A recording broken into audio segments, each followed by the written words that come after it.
I request Mittapalli Surendra గారిని మాట్లాడవలసిందిగా request చేస్తూ ఉన్నాం. పాట ఏదైనా ఎమోషన్ మాత్రం ఆయన సొంతం అన్నమాట. సో అమ్మ పాట అయినా ఎమోషన్ పాట అయినా మొన్న రాంబాయ్ రాజు వెట్స్ రాంబాయ్ ఒక ఫుల్ వైరల్ అయిపోయింది. సో ఐ రిక్వెస్ట్ సురేంద్ర గారిని మాట్లాడవలసిందిగా రిక్వెస్ట్ చేస్తూ ఉన్నాం.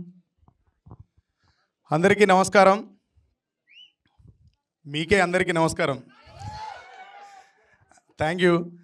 నాగరాజు తమ్ముడిని బ్లెస్ చేయడానికి ఇక్కడికి వచ్చిన చిన్న శ్రీశైలం యాదవ్ అన్నకి, వేదిక ముందున్న మీ అందరికీ, ఎలక్ట్రానిక్ మీడియా వాళ్ళకి, డిజిటల్ మీడియా మిత్రులకి, స్నేహితులకి, తమ్ముని ఆత్మీయులకి, ఆప్తులకి అందరికీ నాగరాజు తమ్ముని తరపున కృతజ్ఞతలు తెలియజేస్తున్నాం. నేను యాక్చువల్గా ఇది అయిపోయేంత వరదాకా ఉండాలి, కానీ నాకు కోల్డ్ ప్రాబ్లం ఉన్నది. నేను ఉండడానికి ముందే అగ్రిమెంట్ చేసి వచ్చిన కాబట్టి నేను ముందు మాట్లాడుతున్నా. ఎవరు వేదిక మీద ఉన్న వాళ్ళు ఏమనుకోవద్దు, నా చివరికి వచ్చి ముందు మాట్లాడండి అని. నాగరాజు తమ్ముడు నాకు 20 ఏళ్ల క్రితం పరిచయం. నాగరాజు తమ్ముని గురించి చాలామందికి తెలియదు. నాగరాజు అనే అనిత పాట నాగరాజు అనే పేరు వల్ల G24 అని ఒక ఛానల్ నిలబడ్డా తెలుసా మీకు? త్రినాథ్ పంపన అనే ఒక తమ్ముడు ఎక్కడో ఉద్యోగం చేసుకుంటాడు, ప్రైవేట్ పాటలతోని కూడా డైలర్ టోన్స్ పెట్టవచ్చు, సంపాదించవచ్చు అని మొట్టమొదటిసారి బిజినెస్ ప్రపంచానికి చాటి చెప్పిండు, డైలర్ టోన్ ప్రపంచానికి. నాగరాజు రెండో రికార్డ్ అది. మూడో రికార్డ్ ఏంటంటే, ఒక పాటను బేస్ చేసుకొని ఒక సినిమా ఎప్పుడు రాలేదు. నాగరాజు జీవిత కథను బేస్ చేసుకొని, ఆయన ఎక్కడో కనబడకుండా కూర్చొని రాసిన పాటను బేస్ చేసుకొని, ఎక్కడో పుట్టిన చరణ్ రాజు తమిళనాడులో పుట్టిన, కర్ణాటకలో పుట్టిన, తమిళనాడులో పెరిగిన ఆయన ఇక్కడికి వచ్చి G24లో అప్పుడు ఎంప్లాయీ ఉండే గిరి అన్న ఫోన్ చేసి చరణ్ రాజు గారితో మాట్లాడితే వచ్చి ఆయన నాగరాజు తమ్ముని పట్టుకొని సినిమా చేసిండు. అంతడుపులో అనిత పాట నాగరాజు అనే పేరుని ఎవ్వరూ నిర్మాణం చేయలేదు. ఈవెన్ నేను కూడా, వాడు ఏదో ప్రేమతో నా గురించి చెప్తాడు కానీ నేను కూడా నాగరాజు తమ్మునికి ఏం చేయలేదు. నాగరాజు తమ్ముడు నాగరాజు నిర్మాణాన్ని నాగరాజే చేసుకున్నాడు. ఎట్లా చేసుకున్నాడు చెప్తాను నేను మీకు. మాకున్న ఇమేజ్ సోషల్ ఇమేజ్. మేము రాస్తే ఉరుకు, తుపాకి పట్టు, నరుకు, సంపు, కొరుకు, సింపు అంటే చూస్తారు కానీ మేము కనుక ఒక అమ్మాయి గురించి భగ్న హృదయంతో మేము రాస్తే అప్పుడు చూసి అంత సీన్ లేదు మాకు. పట్టి తన్నుతారు. తెలంగాణ ఉద్యమం నడుస్తుంది, నక్సలిజం వైపు నుంచి వచ్చిన వాళ్ళం, మమ్మల్ని కొడతారు. అప్పుడు నాగరాజు మా ఇంటికి పాట పట్టుకొని వచ్చినప్పుడు చెప్పిన, ఈ పాట వల్ల నీకు వస్తే ప్రపంచ ప్రఖ్యాతి వస్తుందిరా, లేకపోతే ఇప్పుడు నువ్వు పార్ట్ 1, పార్ట్ 2, పార్ట్ 3 తీస్తాను కానీ తీసింది కానీ అప్పుడే నేను పాటలు విడదీస్తారు తమ్ముడు అని చెప్పిన. కానీ వాళ్ళు పాటలు ఎవరు విడదీయలే కానీ తమ్ముడు పార్ట్ 3 దాకా వచ్చిండు. పార్ట్ 10 కాదు 100 దాకా పోవాలని మొన్ననే చెప్పిన. ఎందుకు చెప్పిన అంటే ఈయనకో ఇన్ డౌట్ ఉన్నది, నేను ఎదుగుతానా, ఈ పాట ఎవరైనా రాస్తే వింటారా అంటే ఎవరైనా వింటారు. హ్యారీ పాటర్ సినిమా స్టార్ట్ అయినప్పుడు తెలుసా ఇన్ని పాటలు వస్తుందని ఎవరికైనా? బాహుబలి స్టార్ట్ చేసినప్పుడు రాజమౌళి గారు కూడా అనుకున్నారు రెండో పాట తీద్దాం, తీసిరు కదా. నీ పాట కూడా వింటారు తమ్ముడు, తీయాలని చెప్తాను. ఇప్పుడు కూడా నీకు అదే విజ్ఞప్తి చేస్తున్నా తమ్ముడు, నువ్వు తప్పకుండా రాయాలి దాన్ని. అప్పుడు నాగరాజు తమ్ముడు ఏం చేసిందంటే, నాలాగా తెలంగాణలో సోషలైజ్డ్ పోయం రాస్తున్న అందరి దగ్గరికి తిరిగి విసుగొచ్చి లలిత ఆడియోస్ కంపెనీలో పాట ఏదో ఆల్బమ్ కంపోజ్ చేస్తానంటే పబ్బు సతీష వచ్చిండు ఆయన. పబ్బు సతీష్కు చప్పట్లు కొట్టాలి, గట్టిగా చప్పట్లు కొట్టాలి ఆయనకి. ఎందుకు చప్పట్లు కొట్టాలంటే నాగరాజు నిర్మాణంలో అంతో ఇంతో ఈ పునాదికి రాళ్ళెత్తింది ఆయననే.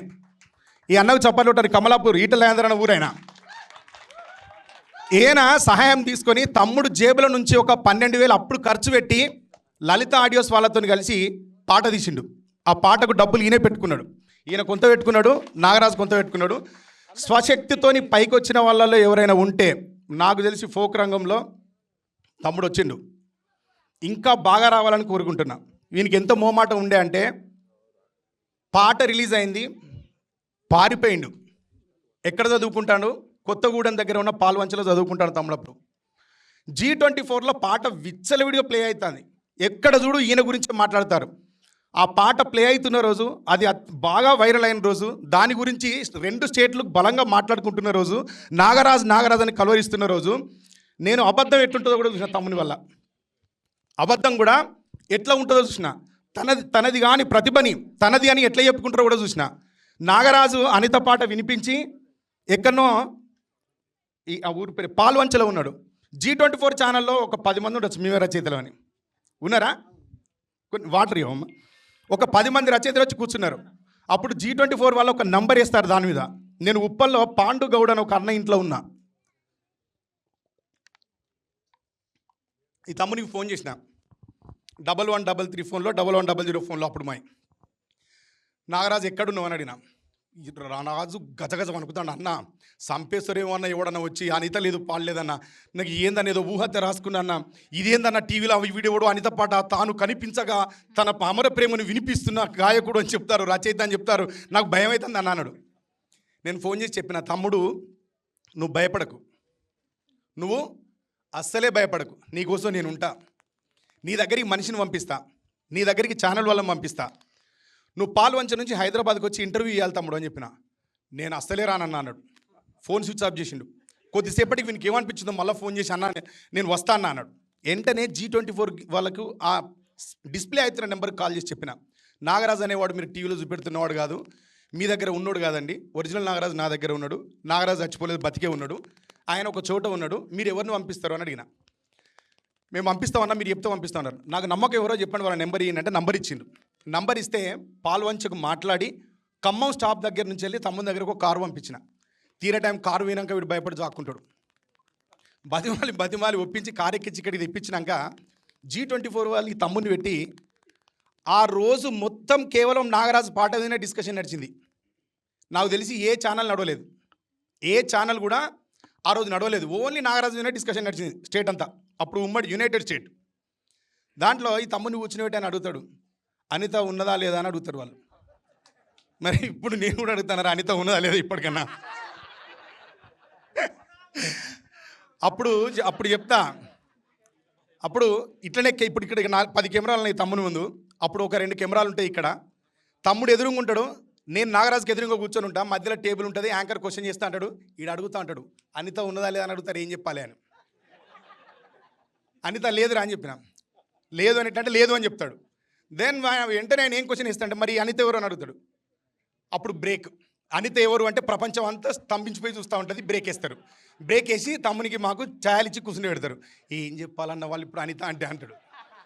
ఏం చెప్పకరా, వంశీకి గోదావరి ఎట్లనో, నాయుడుకు ఎంకి ఎట్లనో, నాకు అనిత అట్లా అని చెప్పరా అని చెప్పిన. మీరు కావాలంటే G24 ఛానల్ ఉంటే చెక్ చేసి చూడండి, ఇదే ఉంటుంది నాగరాజు చెప్పింది. ఇదని అప్పుడే నాకు పార్ట్ 2 కూడా చేస్తే ఇట్లా చేయమని ఒక ఐడియా ఇచ్చిన. నాయుడుతో ఎంకిల వంశీ గోదారిలా నేను అనిత పార్ట్ 2కి ఒకవేళ ప్లాన్ చేస్తే చేసుకోరా ఇట్లా చేసి ఇచ్చినాం. ఇదంతా మీకు ఎందుకు చెప్పినా అంటే నాగరాజు స్వచ్ఛమైనోడు అని చెప్పడానికి చెప్పిన. ఆ రోజు నాగరాజు దగ్గర కల్మషం లేదు, ఈరోజు ఇంత పేరు సంపాదించి ఇంత బ్రేక్ వచ్చి ఇంతమంది ఇంత కుటుంబాన్ని సంపాదించుకున్నా కూడా నాగరాజు తమ్ముడు మా ఇంటికి వచ్చిన రోజు ఎట్లున్నాడో 20 ఏళ్ల క్రితం ఈరోజు కూడా నాగరాజు అట్లే ఉన్నాడు. కాబట్టి నాకు రిస్క్ అయినా నీకోసం ఎందుకు వచ్చినా అంటే నీ మంచితనం కోసం, నీ నిజాయితీ గురించే వచ్చిండ్రా నాగరాజు. ఎందుకంటే ఇంక ఇక్కడ మాట్లాడడానికి ఏం లేదు. ఈ వేదిక మీద మాట్లాడే అవకాశాన్ని, ఇంతమంది పెద్దల ముందు మాట్లాడే అవకాశాన్ని నాకు కల్పించినందుకు నీకు ప్రత్యేకంగా ధన్యవాదాలు తెలియజేస్తున్నా. ఇక్కడ దాకా వచ్చి తమ్ముని బ్లెస్ చేసిన మా అందరికీ, ఆత్మీయులందరికీ, ఎస్పెషల్లీ వరంగల్ టీం అందరికీ పేరు పేరున కృతజ్ఞతలు తెలియజేస్తున్నా. తమ్ముని వెనుక పనిచేసిన నిర్మాత మేడం, ఆమె ఎవరు యాక్టర్ సార్ బోలే sir, sorry really hero. Try చేయలేదు కానీ మావాడు చేస్తే హీరో అయ్యేటోడు, ట్రై చేయలేదు కానీ చేస్తే 100% హీరో అయ్యేటోడు. ఒకరోజు నేను అమెరికాలో ఉన్నా, ఏదో పాట చేసిండు, చూసి రిటర్న్ ఫోన్ చేసిన, సార్ నువ్వు స్క్రీన్కు చాలా అన్యాయం చేసినావు, నువ్వు మ్యూజిక్ కంపోజర్గా, లిరిసిస్ట్గా, సింగర్గా ట్రై చేసినావు, కానీ యాక్టర్గా ట్రై చేస్తే చిరంజీవి గారిలో మంచి పేరు వస్తారని చెప్పినాను. Thank you. ఎవరో సినిమా పోనీ ఇప్పుడైనా కంగ్రాట్స్ చెప్పండి, మావాడు యాక్టర్ అవుతాడు. Thank you.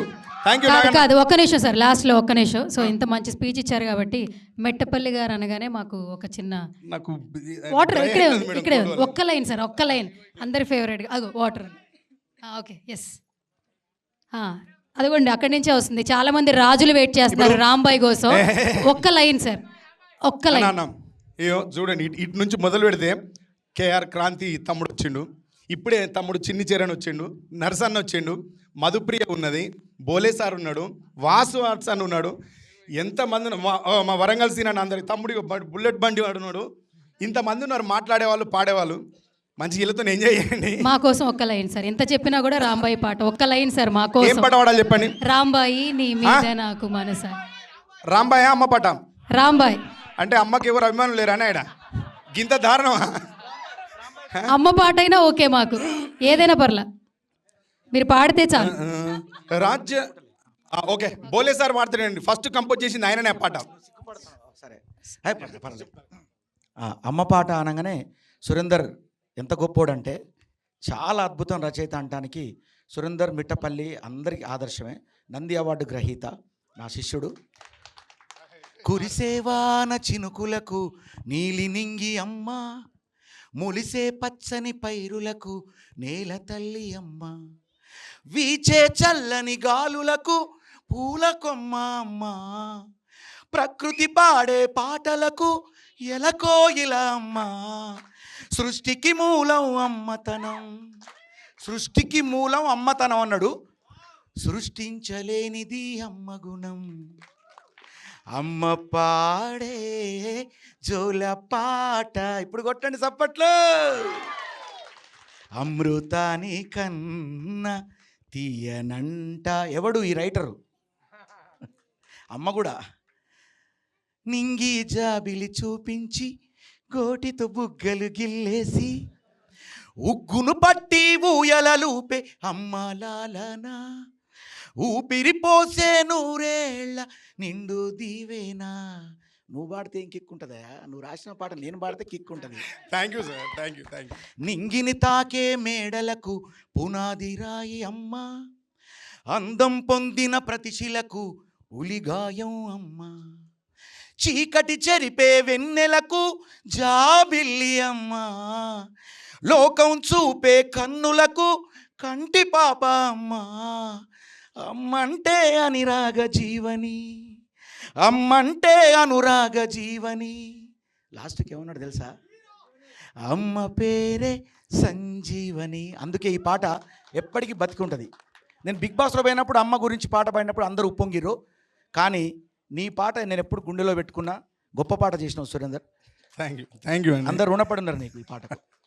ఓకే, ఇప్పుడు నువ్వు ఆడపాడతావు, పాడవు ఇక నువ్వు. ఎందుకంటే గంట సేపటి నుంచి నువ్వు ఊకే ఇదే. చిన్న కరెక్షన్ చెప్పాలి. నేను ఇంకో విషయం చెప్తా అందరికీ. ఇదే సభలో ఇక్కడ మాట పోయింది ఒకటి చెప్తున్నా. నేను ఎవరికి శిష్యుని కాదు, దేవని. ఈయనని బోలే సార్ని నేను కానీ మల్లికన కానీ గురువు అని పిలిచేదైనా, గురువు అని పిలితే నాకు గురువు అంటే నాకు ఏదో విద్య నేర్పిన గురువు కాదు. నేను శ్రీశైలంలో మల్లానెట్లో తెలంగాణలో సురేంద్ర అనే కవి కూడా అంతే. స్వయంభు. నాకు ఎవరి దగ్గర నేను శిష్యరికం చేయలేదు, నాకు ఎవరైనా నేర్పిన గురువు అని మేము ఇద్దరం పిలుస్తాం. మల్లికన పిలుస్తా, నేను పిలుస్తా. కుడి ఎడమ అట్లా పనిచేసినాం కాబట్టి పిలుస్తా, కానీ గురువు అంటే నాకు విద్య నేర్పిన గురువు కాదు. ఇది గుర్తుపెట్టుకోండి, పొరపాటు అయిద్దని చెప్తున్నా. అంతే. గురువు అంటే విద్య నేర్పిన గురువు కాదు, అన్నం పెట్టిన అమ్మ నేను. అది చెప్పు. మీరు ఆగుతలేరు కదా. నేనే కాదు మల్లికన్నా నేను ఇద్దరం ఇక్కడే ఉంటుండే. మాకోసం డైవర్ట్ అయ్యేది ఏం లేదు. మాకోసం మమ్మల్ని బాగా చూసుకున్న అమ్మ లాంటిడే. దీనిలో ఏం తప్పు లేదు, దీనిలో ఏం తప్పరికం కూడా లేదు. Thank you.